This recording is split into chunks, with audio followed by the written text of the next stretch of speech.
Hi, I'm Tom Gilson, Associate Editor of Against the Grain, and I'm here at the Charleston Conference in the penthouse suites at the Francis Marion Hotel.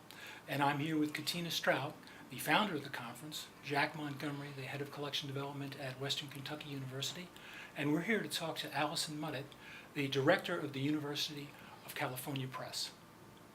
Alison, welcome to the penthouse. Thank you. Glad to be here. It's a real delight to have you here. One of the first things we wanted to talk to you about is, recently, well, in the last couple of years, you made a big change. You moved from a successful career in commercial publishing to take on a university press. I mean, what's up with that?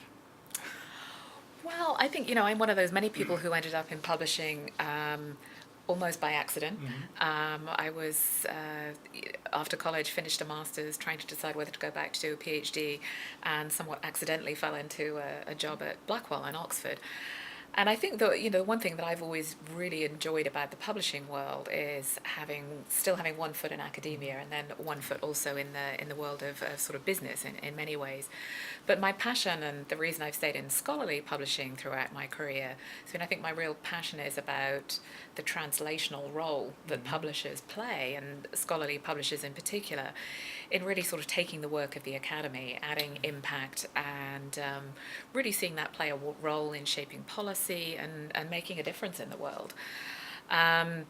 I think that's become harder to do at many publishers with different kinds of constraints and different types of priorities. And I think, this sort of commitment to engage scholarship is something that lies at the heart of every university press mission. And I think that's what really attracted me to make that change at this point in my life.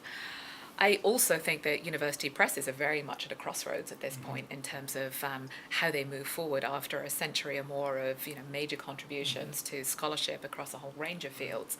To continue that kind of success and to make the same contribution in the next century, we need to think about doing things quite differently. I see. Did you find the organizational culture at the University Press? How did you find that, and both the good and the bad, the differences between the two, the organizational cultures? Yeah. I think that probably the biggest strength of the university press culture is the commitment to the mission and to the scholarship itself that exists right across the press. And I was, very impressed to find that not just at the management levels of the organization, but really all the way through, down to production editors and even people in administrative roles who are really passionate about what the press does. And I think that really is unique. I have not seen that in quite that way in any other organization I've worked.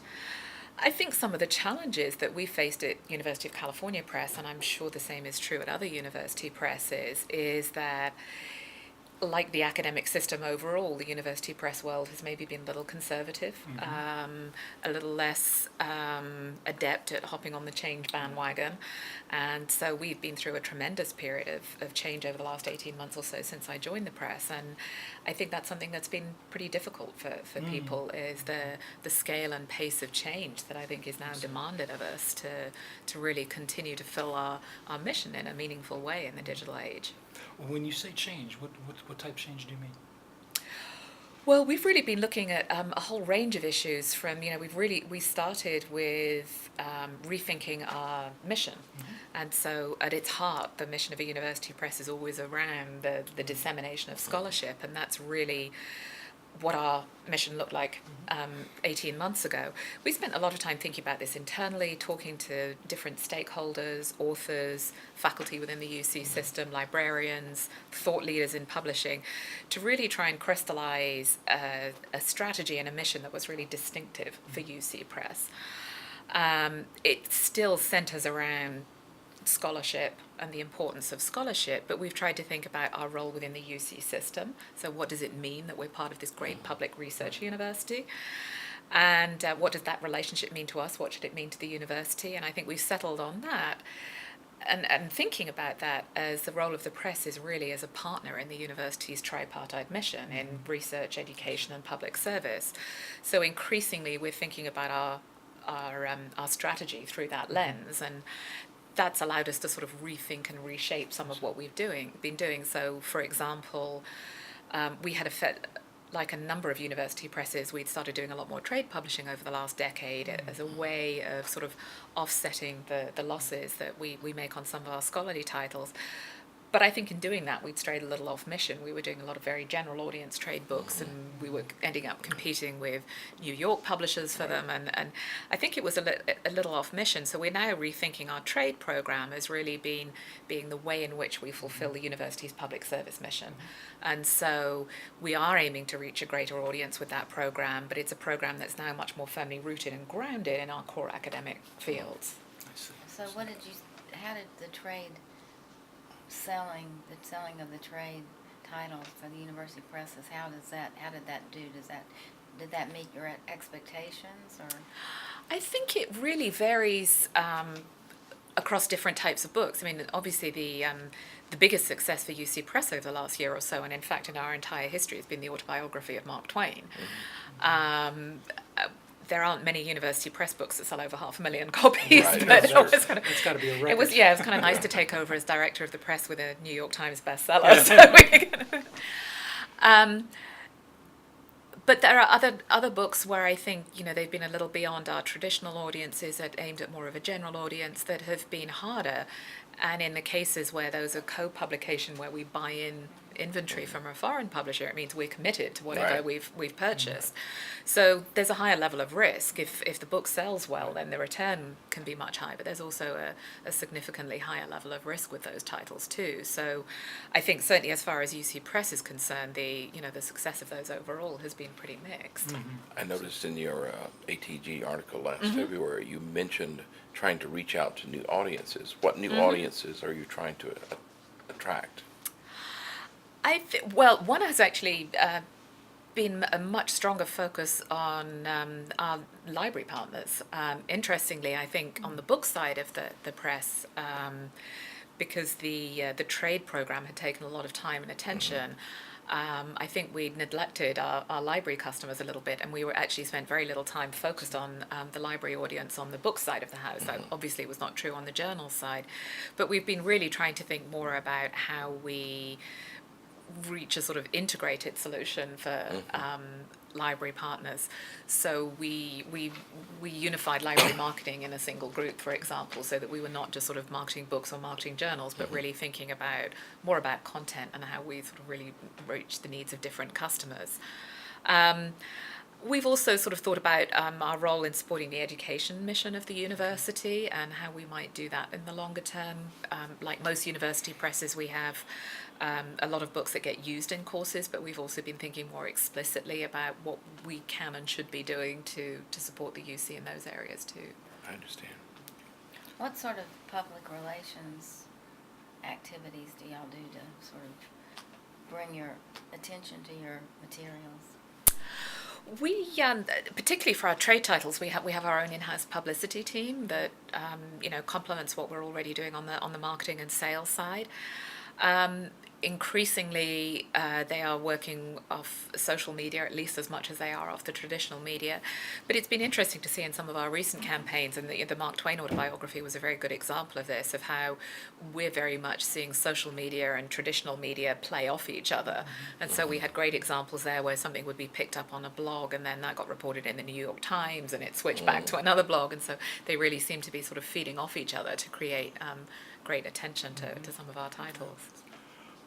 Yesterday, Annette Thomas spoke, and she talked a little bit about online tools that aid publishers and scholars in their communications, in informing communities, and in actually helping with their own workflows. Yeah. And I'm just wondering, is there a place for scholarly publishers to facilitate that or enable that kind of thing? And are you guys doing that kind of thing?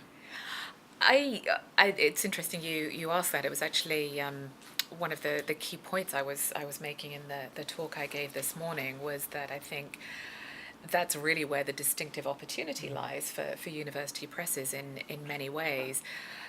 For all traditional content providers, it's become harder and harder to earn a return simply by providing content. There are too many alternatives and too many competitors to doing that on its own. And I think if we think narrowly just about providing content in the way we did in the print world, where it was simply about, we made a lot of decisions about what people were going to be able to read and how they could read it, I think we'll get left behind. But I do think there are many opportunities for us to really understand the teaching workflows, the research workflows, the education workflows, and to think about books and journals and content as one of the pieces that are in that workflow, and to think about not only the publishing side of it, but how we facilitate other aspects of that workflow going forward.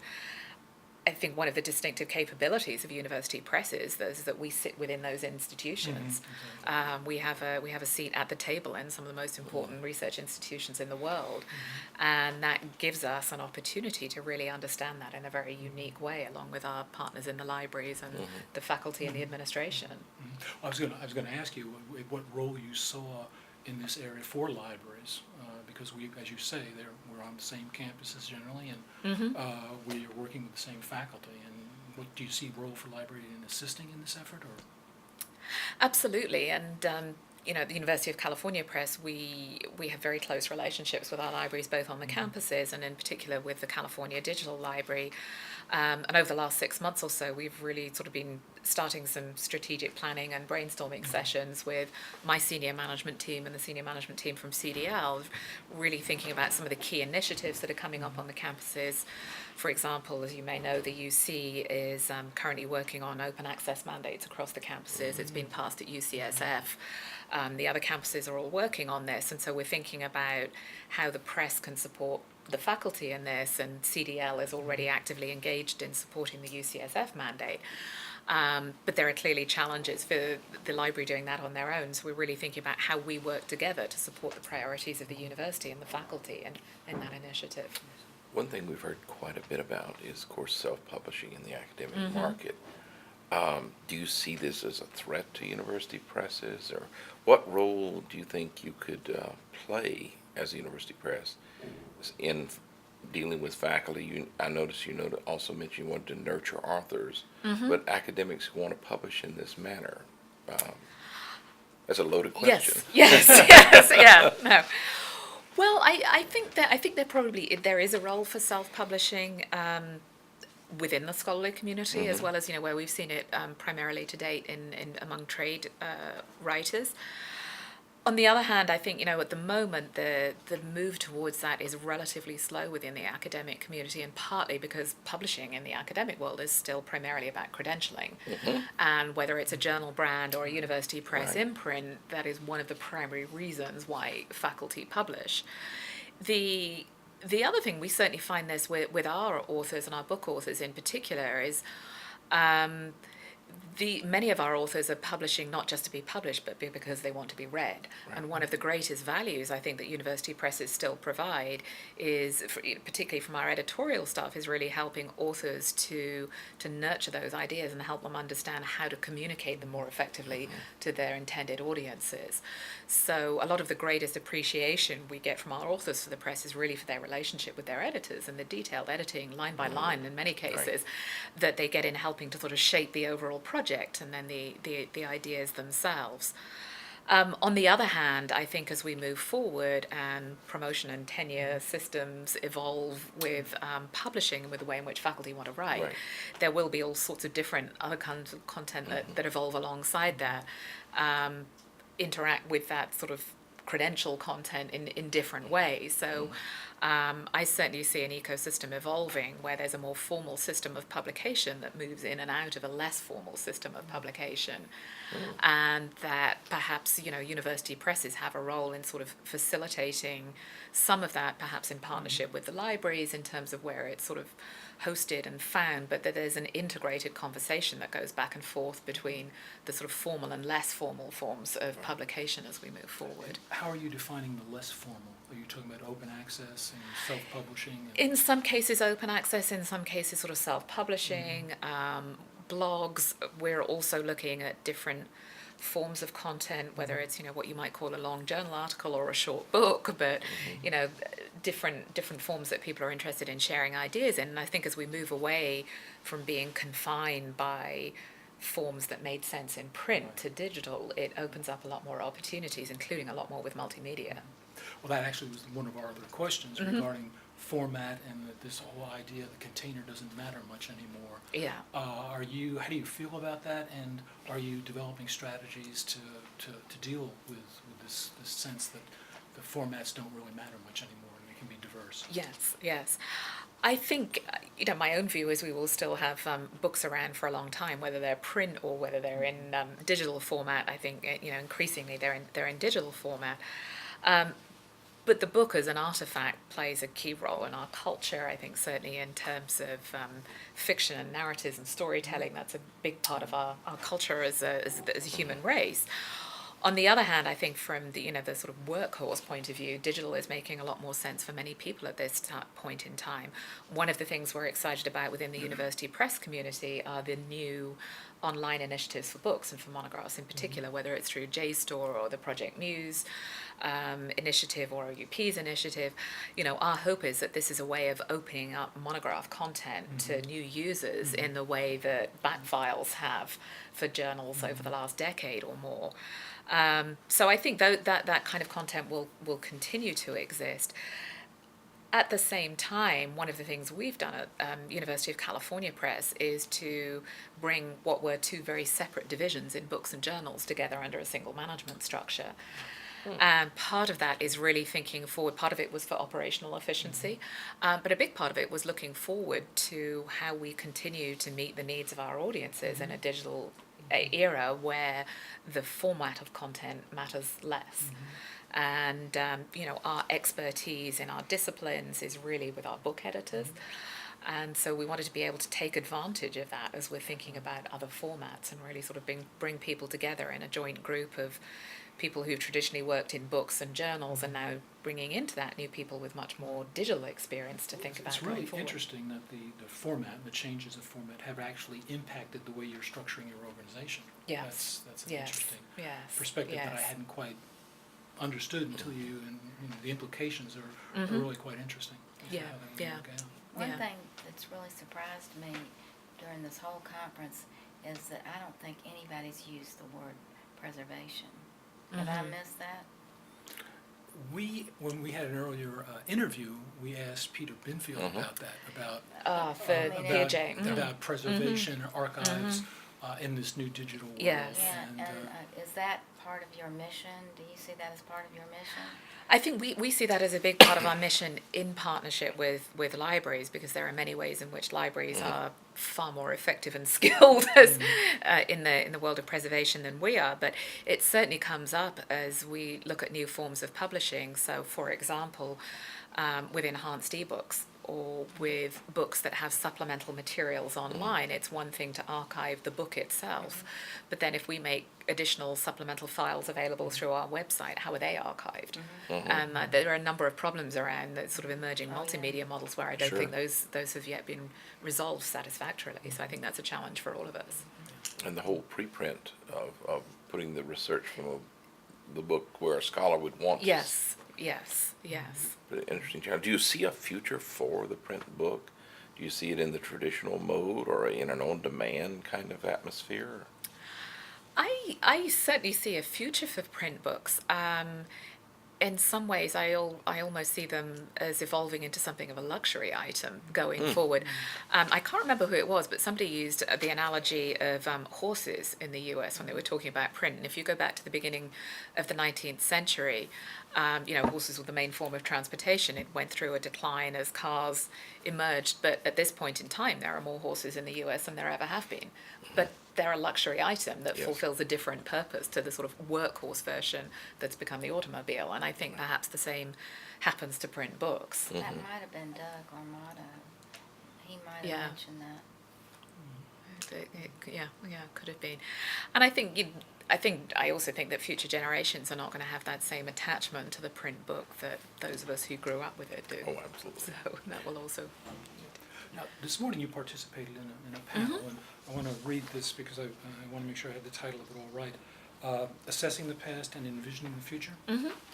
And you seem to be maintaining that university presses are in a unique position to provide solutions and make complex information accessible as well as engaging students and faculty with knowledge and information.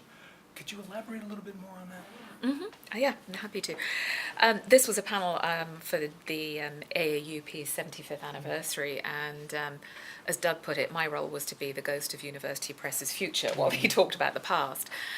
And so as I've spent a lot of time thinking about this since moving into the university press world, and for UC Press in particular over the last 18 months, it seems to me that the sort of unique capabilities that a university press has is really to be a core part of that scholarly ecosystem on a daily basis, alongside our faculty, our libraries, the administration. And I think in many ways that gives us a unique view onto these issues of, the changing priorities of the institution, the ways in which scholarship itself is evolving, both from a methodology perspective. So, one of the things we've seen with the rise of digital technologies is the increase in collaborative research. Well, there's an issue there not just about how it's published, but how that research itself takes place and how it can be facilitated, and the methodologies that. And so I think as university presses, we have a real opportunity to understand that in an in-depth way, and to think about how, in partnership with the other stakeholders in our institutions and libraries in particular, we can help to support those changes that are taking place. Could you talk a little bit more about libraries specifically, as to how the collaboration between university presses and libraries would help engage students and faculty? Well, I think there are many skills that libraries have that presses are not as adept as, and I think the same is true vice versa.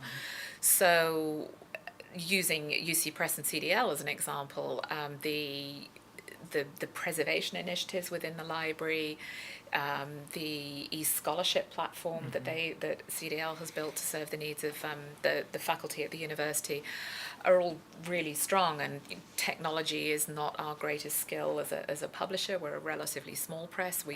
It doesn't make sense for us to be managing our own technology.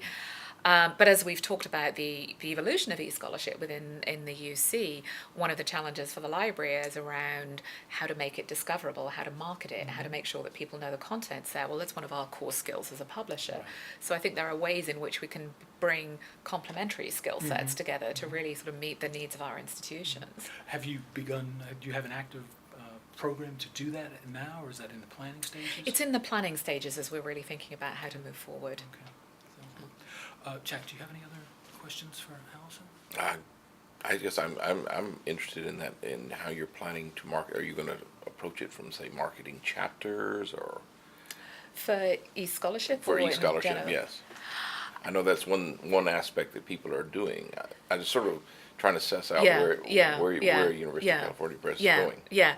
Well, at the moment, we have some of our content on e-scholarship, but most of the content on e-scholarship are faculty publications that have gone through the open access route, or are being sort of green open access self-archived through e-scholarship. But I think one of the ways we see that evolving going forward is becoming more of a publishing platform for the UC community. So instead of just being an archiving platform, that it's really more of a proactive publishing platform. And I think that's one of the areas in which the press can really complement the skills that the library has in what it's already doing. We certainly don't want to put you on the spot, but we've taken to ending our interviews by asking if you were sitting in Jack and mine, Katina's chair, and what question would you ask yourself? Interesting. I think one of the key questions for university presses is, we all have these challenges around budgets and resources and so on. It's true for librarians in just the same way it is for presses. But one of the things I noted in my talk this morning is that I think perhaps one of the key challenge for presses is cultural.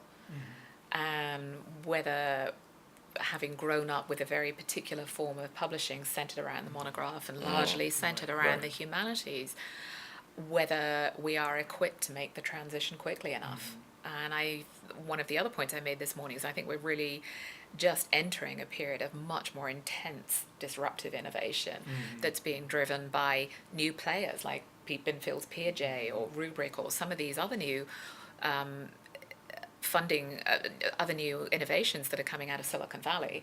And so I think it's the first time in our industry we've started to see a lot of new players coming in from outside the industry. A lot of the change over the last decade has really been internal, and now we're starting to see people from the outside come in. And I think that will drive the change even more quickly than we've seen over recent years. And so I think the real question for university presses is whether we can make that transformation quickly enough, and whether we're going to be prepared to let go of some of the sacred cows of our past to make that transition. Well, it's a tremendous challenge, no Yeah, doubt, no yeah, doubt. And absolutely. libraries confront the same. Yes, same Yes, issues. yes, we right. share a lot of the same issues. Yeah. Alison, I want to thank you for taking time out of your busy schedule to come and talk to us. It's been a delight. We've enjoyed it, and of course, we've learned an awful lot. Absolutely. Thank you. Thank you. Thank you for inviting me.